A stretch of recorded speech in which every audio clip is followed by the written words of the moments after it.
Narinig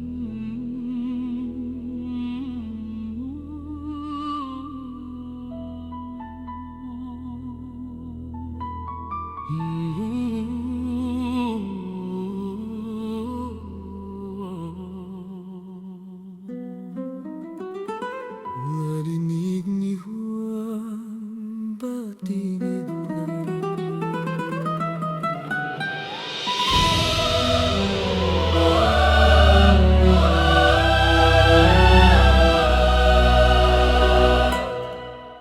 Narinig ni Juan Bautista sa bilangguan ng mga ginagawa ni Jesus.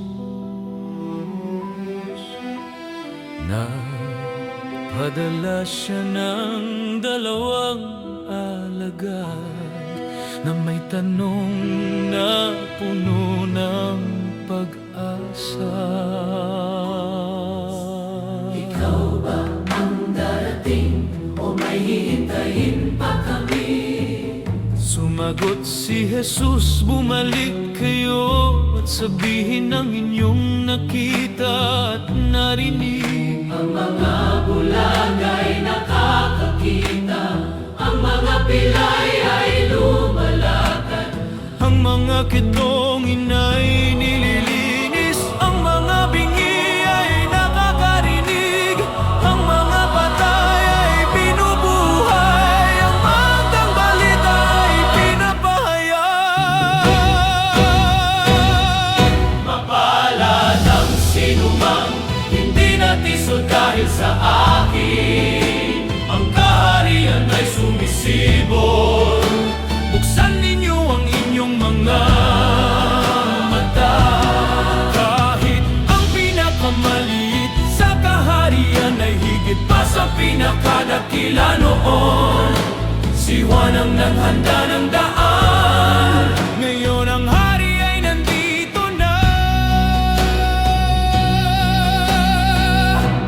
Ano ang inyong pinuntahan sa isang tambo na inihihila ng hangin, isang taong nakasuot ng mamahaling damit, hindi isang propeta, higit pa sa propeta. Ito ang tungkol sa kanya, susuguin ko ang aking sugo sa harapan mo. Walang dakilang isinilang kaysa kay Juan, ngunit ang pinakamaliit sa kaharian ay higit pa. Palad ang sinumang hindi natisod dahil sa akin. Ang kaharian ay sumisibol. Buksan ninyo ang inyong mga mata.